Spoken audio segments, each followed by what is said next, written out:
আপনারা দেখছেন STSP news Bangla. আমি আপনাদের সঙ্গে তুষার। বিস্তারিত রিপোর্টে দেখুন।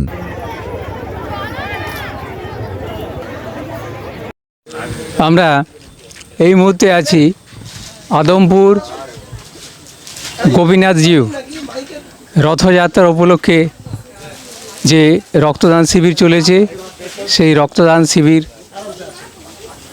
প্রাঙ্গণে পাঁশকুড়া ব্যাংকের সহযোগিতায় এই রক্তদান শিবির চলেছে।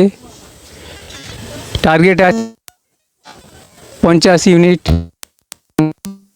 এখন পর্যন্ত 30-এর বেশি রক্তদাতা স্বেচ্ছায় রক্তদান করেছেন। যারা রক্তদান করেছেন তাদের মধ্যে কয়েকজন রক্ত দেওয়ার পর বিশ্রাম নিচ্ছেন।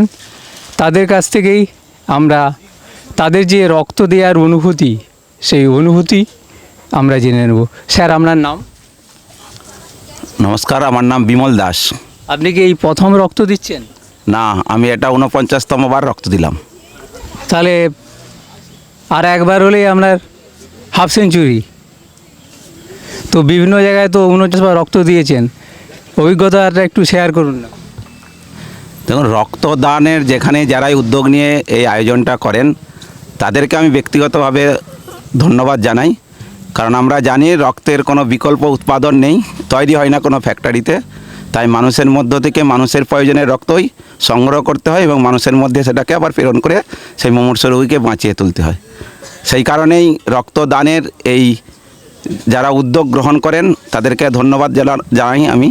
আর তার সঙ্গে এই আদমপুর আদর্শ গ্রাম উন্নয়ন সমিতির পরিচালনায় যে রথযাত্রা উপলক্ষে 9 দিনব্যাপী মেলাকে সামনে রেখেই এই রক্তদান শিবির, সেই আদমপুর আদর্শ গ্রাম উন্নয়ন সমিতিকেও আমার পক্ষ থেকে অনেক অনেক ধন্যবাদ, কৃতজ্ঞতা জানাচ্ছি।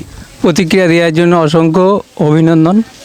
আমরা পেয়ে গেছি আরও একজন স্বেচ্ছায় রক্তদাতাকে, যিনি এই মুমূর্ষু রোগীর প্রাণ বাঁচাতে স্বেচ্ছায় রক্তদান করছেন। স্যার, আপনার নাম? মনোজ পাইন। আপনি কি এই প্রথম রক্ত দিচ্ছেন? হ্যাঁ, আমি প্রথমে দিচ্ছি। আপনার ভয় লাগেনি? ভয় একটু লাগছিল, আমার বন্ধুরা সব আছে, তারা সব সাহস দিল। আপনি কেন রক্ত দিচ্ছেন? রক্ত কারো কাজে লাগবে, আমার রক্ত দিলে তো অন্য একজন তো পাবে, কেউ বিপদে পড়লে, তো তার উপকারের জন্য আমাদের সব মানুষকে দেওয়া দরকার রক্ত তার কোনো উৎপাদন হয়নি, এটা হচ্ছে আমাদের শরীর থেকেই দিতে হবে, কারণ কারো শরীর থেকে তবে অন্য একজনের শরীরে দিতে পারবে। তো এই জন্য এটা সবাইকে দেওয়া দরকার। আমি হাত জোড় করে অনুরোধ করবো সবাই যেন রক্ত দেওয়া দরকার, দেয় যেন। আমরা প্রতিক্রিয়া নিলাম। স্বেচ্ছায় রক্তদান করে রেস্ট নিচ্ছেন। তিনি বললেন যে সবাই যাতে এই মুমূর্ষু রোগীর প্রাণ বাঁচাতে রক্ত দিতে এগিয়ে আসে সেই আহ্বান করলেন। ক্যামেরায় রাজীব পাত্রের সঙ্গে আমি শ্যামাপদ প্রামাণিক, STSP news Bangla, Indian news Kolkata. সবার খবর সবার আগে সরাসরি আদমপুর গোপীনাথ জিউ রথ মেলা রক্তদান প্রাঙ্গণ থেকে। 10 মিনিটের মধ্যেই এই ক্যাম্প শেষ করব। কোনো রক্তদাতা থেকে থাকলে আমাদের মঞ্চে চলে আসো। আমাদের এই ডেটটায় রক্তদান শেষ হবে, তাই যদি কেউ রক্তদাতা থেকে থাকো আমাদের মঞ্চে চলে আসো। আমরা 1:30টার সময় ক্যাম্প শেষ করব। যদি কোনো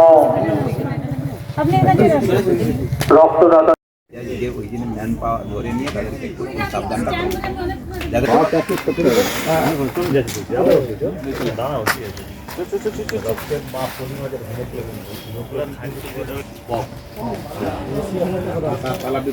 ব্লাড